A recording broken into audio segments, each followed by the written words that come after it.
Haleluya, puji Tuhan. Pada saat hari ini kita kembali belajar sama-sama firman Tuhan yang kita baca di dalam kitab Rut pasal yang pertama ayat yang ke-19 sampai ayat yang ke-21. Sebenarnya ini pembahasannya satu pasal Bapak Ibu, cuman saya ambil ayat intinya aja di dalam ayat yang 19 sampai ayat yang ke-21. Firman Tuhan, dan berjalanlah keduanya sampai mereka tiba ke Betlehem. Ketika mereka masuk ke Betlehem, gemparlah seluruh kota itu karena mereka. Dan perempuan-perempuan berkata, Naomikah itu? Tetapi ia berkata kepada mereka, janganlah sebut aku Naomi, sebutkanlah aku Mara, sebab yang Maha Kuasa telah melakukan banyak yang pahit kepadaku. Dengan tangan yang penuh aku pergi, tetapi dengan tangan yang kosong Tuhan memulangkan aku. Mengapakah kamu menyebutkan aku Naomi? Karena Tuhan telah naik saksi menentang aku, dan yang Maha Kuasa telah mendatangkan malapetaka kepadaku. Oke, Bapak Ibu, pada saat ini ayat ini dari pasal yang pertama ini saya ambil dari ayat yang ke-19. Kenapa? Karena ini adalah inti atau puncak dari pasal yang pertama, di mana ada sebuah kejadian. Kalau kita lihat sebelum ayat ini kita bahas, ada sebuah kejadian di dalam pasal yang pertama ini. Ayat yang pertama kita baca, pada zaman para hakim memerintah ada kelaparan di tanah Israel. Lalu pergilah seorang dari Betlehem Yehuda beserta istrinya dan kedua anaknya laki-laki ke daerah Moab untuk menetap di sana sebagai orang asing. Bapak Ibu, pada waktu itu di tanah atau di bangsa Israel terjadi sebuah kelaparan, dan itu kelaparan yang mungkin luar biasa. Nah, ada keluarga yang bernama di sini dikatakan Elimelech, dan beserta istrinya Naomi dan anak kedua laki-lakinya yaitu Mahlon dan Kilion.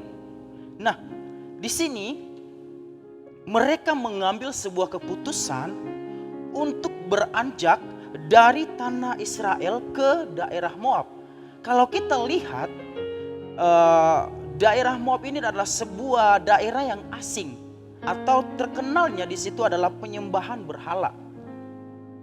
Terbukti di dalam pasal yang pertama, kalau kita lihat sama-sama, menyaksikan sama-sama di dalam pasal yang pertama, di situ nanti ketika mereka pergi ke tanah Moab, kedua anaknya laki-laki ini menikah dengan orang-orang di daerah Moab itu, dan terbukti di sana mereka penyembahan berhala. Sebab mereka apa di sana, kalau nggak salah di ayat yang sebelumnya, di dalam ayat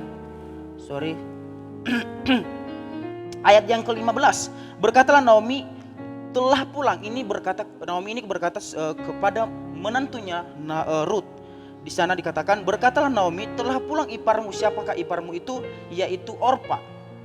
Nah, di sana dikatakan, telah pulang iparmu kepada bangsanya dan kepada para allahnya. Allahnya di situ dituliskan A kecil. Itu berartikan bahwa penyembahan berhala, artinya Allah-Allah lain. Nah, kalau kita lihat di dalam ayat yang pertama tadi bahwa mereka ini tinggal di Betlehem Yehuda. Kalau secara hurufiah Betlehem adalah rumah roti, Bapak Ibu. Nah, ada sebuah pertanyaan yang timbul dalam hati saya, kenapa Elimelech beserta keluarganya ini mengambil sebuah keputusan untuk pergi ke daerah Moab.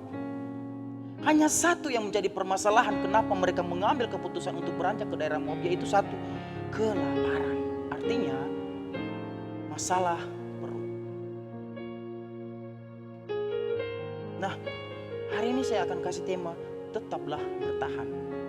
Bapak Ibu, Saudara-saudara yang terkasih dalam Tuhan, ini adalah sebuah masalah yang cukup serius memang. Apalagi di saat-saat ini, terkenalnya di 2023 ini, ada sih yang entah itu nubuatan atau apa, katanya 2023 adalah tahun yang mendatangkan kesukaran atau kelaparan, Bapak Ibu. Nah, ini yang terjadi di tanah Israel, di keluarga Elimelekh. Nah, kenapa tadi ayat yang ke-21 berkata begini, dengan tangan yang penuh aku pergi, artinya keluarga Elimelekh beserta keluarga besarnya ini, istrinya dan kedua anaknya laki-laki, itu pergi ke tanah Moab atau ke daerah Moab itu dengan persediaan yang cukup banyak.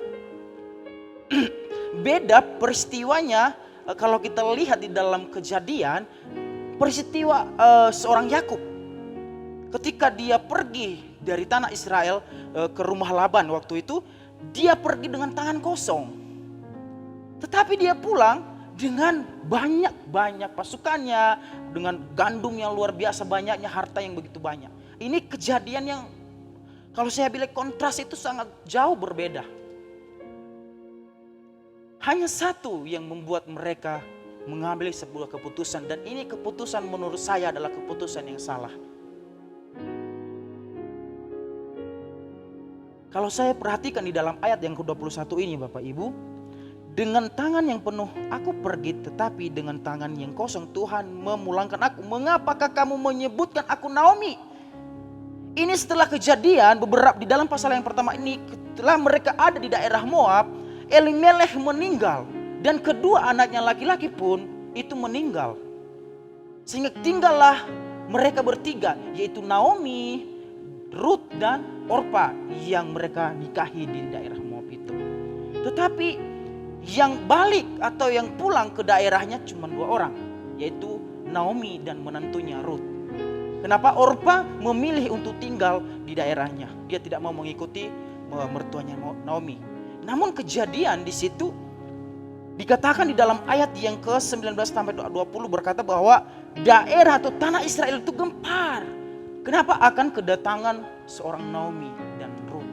Kenapa Bapak Ibu? Ada sesuatu kejadian yang luar biasa atau hal yang unik di sini. Berarti kalau saya perhatikan bahwa seorang Naomi, keluarga Naomi adalah keluarga yang cukup terpandang di tanah Israel itu. Artinya mereka cukup berkeadaan. Tetapi kenapa seakan-akan kalau saya perhatikan di sini, dia kayak menyalahkan keadaan yang terjadi. Karena di dalam ayat yang ke-21 berkata, di bagian B, mengapakah kamu menyebutkan aku Naomi? Karena Tuhan telah naik saksi menentang aku, dan yang maha kuasa telah mendatangkan malapetaka kepadaku. Dia gak mau disebutkan Naomi, Bapak Ibu. Sementara Naomi adalah nama yang menyenangkan, nama yang manis. Tetapi dia mengubah namanya menjadi Mara, yaitu nama yang pahit. Karena kenapa? Dia menyadari keadaannya. Tetapi kalau saya perhatikan di ayat ini, dia seakan-akan menyalahkan Tuhan dalam keadaan ini. Kalau saya simak baik-baik, dalam keputusan yang diambil dari awalnya, mereka pergi ke daerah Moab. Yang dari tadinya mereka membawa persediaan yang begitu banyak. Tetapi ketika mereka tinggal di daerah Moab, di daerah asing yang penuh dengan penyembahan berhala, malahan bukan cuma lagi hartanya yang habis, tetapi suaminya dan kedua anak laki-lakinya meninggal di daerah Moab itu. Itu Elimelekh dan anak mereka Mahlon dan Kilion. Artinya di sini Bapak Ibu, cukup luar biasanya bagaimana ketika kita mengambil sebuah keputusan, bagaimana kita mengambil sebuah tindakan. Jadi mungkin juga akhir-akhir ini kita banyak hal yang diperhadapkan. Mungkin karena ekonomi kita yang begitu turun drastis, akhirnya kita melakukan tindakan yang salah. Dan endingnya kita menyalahkan Tuhan. Itu jangan terjadi dalam hidup kita. Biarlah kita terus bertahan. Karena kenapa? Saya percaya kalau Tuhan yang membuat kita tinggal di daerah kita atau menetapkan kita di daerah kita masing-masing dimanapun kita berada saat ini. Saya percaya bahwa Tuhan pasti memelihara. Hanya kehidupan orang-orang percaya itu perlu namanya proses. Oleh sebab itu perlu namanya bertahan dalam proses itu Bapak Ibu. Jangan sampai kita salah tindakan, mengambil tindakan atau salah mengambil keputusan sehingga berbaliknya keadaan 180 derajat begitu luar biasanya terjadi atas kehidupan keluarga Elimelek. Luar biasa turun.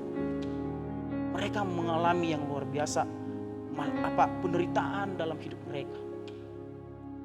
Oleh sebab itu mari kita belajar dari kisah ini bagaimana mengambil sebuah keputusan. Kalau memang Tuhan mengkehendaki harus melewati masa sukar, jangan sampai kita salah ambil tindakan. Tetapi tetaplah bertahan. Saya percaya kalau orang-orang yang mengandalkan Tuhan pasti akan dipelihara oleh Tuhan. Jangan sampai hanya gara-gara isi perut Bapak Ibu hal jasmani kita melupakan hal yang indah atau hal-hal yang rohani.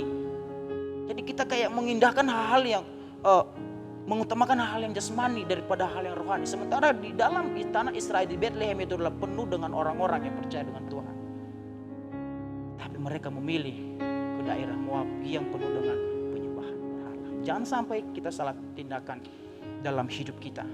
Tetaplah bertahan apapun keadaan kamu hari ini. Saya percaya ketika kita benar-benar berpegang kepada Tuhan, hidup kita akan baik-baik saja. Sebab Tuhan yang selalu menyertai kita. Meskipun banyak cobaan, tetapi percayalah pada janji firman Tuhan. Amin Bapak Ibu. Ini yang menjadi firman Tuhan pada saat ini yang bisa saya sampaikan. Biarlah menjadi berkat bagi kita. Tuhan Yesus memberkati. Immanuel, Allah beserta.